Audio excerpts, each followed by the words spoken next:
ओम श्री गणेशाय नमः। आज का वीडियो माताएं एवं बहनों के लिए विशेष है। भाद्र कृष्ण पक्ष के अंदर राजस्थान प्रदेश का विशेष व्रत कजली तीज यानी सातु तीज एवं उपछठ, जिसको हलचंदन षष्ठी भी कहते हैं। इस व्रत को कैसे करना चाहिए, कब करना चाहिए, उसके बारे में हम विचार करेंगे। आजकल व्रत के बारे में कई भ्रम चलते हैं।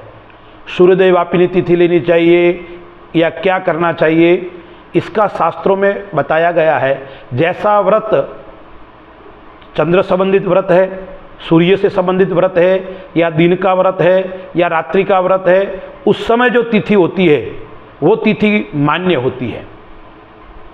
तो इस वर्ष सातु तीज कजली तीज कब है? 2 सितंबर 2023 शनिवार, और उपछठ 4 सितंबर 2023 सोमवार। कजली तीज का व्रत पूरे दिन तृतीया तिथि है, इसलिए सायंकालीन चंद्रमा के समय भी तृतीया तिथि रहेगी। लेकिन उपछठ हलचंदन षष्ठी सूर्योदय के समय पंचमी है, और रात्रि को जब चंद्रोदय होगा, क्योंकि चंद्र से संबंधित ये दोनों व्रत है, इसलिए उस समय षष्ठी का आगमन हो जाएगा। इसलिए उपछठ का व्रत 4 सितंबर 2023 सोमवार को करना चाहिए। इसमें किसी भी प्रकार का संशय करने की आवश्यकता नहीं है। व्रत को किस प्रकार से करना चाहिए? महिलाएं ये व्रत, बालिकाएं ये व्रत बहुत श्रद्धा और भक्ति से करती है, क्योंकि उनका जीवन ही परिवार के लिए है, उनका जीवन ही अपने पतिदेव के लिए है। और व्रत भी कैसा साधना पूर्वक करती है। प्रातः काल में पूरा घर का काम करती है, लेकिन जल के अलावा कुछ नहीं लेती है। मैं इन मातृशक्ति को प्रणाम करता हूँ, आपकी तपस्या को देखकर मैं वंदन करता हूँ और नमस्कार करता हूँ। भारतीय संस्कृति के अंदर मातृशक्ति का विशेष महत्व है और शक्ति का विशेष महत्व है।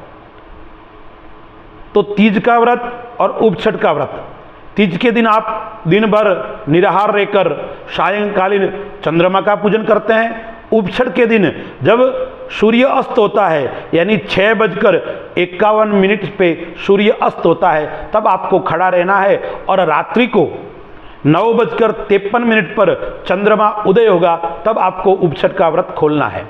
कजली तीज का व्रत सज धज कर भगवान चंद्रमा को प्रणाम करते हुए, भगवान चंद्रमा को याद करते हुए, सायंकालीन जब चंद्र उदय कितने बज के है? 8:41 पर कजली तीज का चंद्रोदय होगा। अन्य नगरों में, ये मैं आपको जोधपुर का बता रहा हूँ, अन्य नगरों में कुछ अंतर हो सकता है 5-7 मिनट का। जोधपुर के अंदर कजली तीज का जो चंद्रोदय है वो 8:41 का है, और उपछठ का जो चंद्रोदय है वो रात्रि को 9:53 का है। पूजा की थाली, चंदन, कुमकुम, जल का पात्र, पुष्प, सातु जो आप चावल का, गेहूं का और चने का बनाते हैं, वो भगवान चंद्रमा को प्रणाम करते हुए चंद्रमा का अर्घ्य देना है।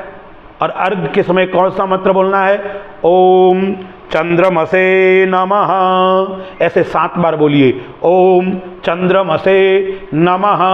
बड़ा मंत्र भी है चंद्रमा का श्लोक, वो यदि आपको आता है तो वो भी आपको उच्चारण करना चाहिए। दधि शंख तुषाराभम क्षीरोदार्णवसंभवम नमामि शशिनम सोमम शंभोर्मुकुटभूषणम। ये मंत्र बोलते हुए चंद्रमा का पूजन कीजिए, कुमकुम, चंदन, पुष्प, चावल आदि से। फिर भगवान को सातु का भोग लगाइए। उपछठ को भी इसी तरह चंद्रमा का पूजन कीजिए। और अखंड सौभाग्य के लिए मैं आपको एक सुंदर श्लोक बताता हूँ, उसका आप प्रतिदिन भी पाठ कर सकते हैं, और उस दिन विशेष पाठ करना चाहिए। उमा उषा च वैदेही रमा गंगेति पंचकम पंचकं वै स्मरेन् नित्यं सौभाग्यं वर्धते सदा। आप इस श्लोक का पाठ कीजिए। भगवान चंद्रमा की कृपा से, भगवान शंकर की कृपा से आप अखंड सौभाग्यवती होगी और आपके जीवन के अंदर सुख, शांति और समृद्धि प्राप्त होगी। बहुत बहुत इस दोनों व्रत की आपको मंगलमय शुभकामना।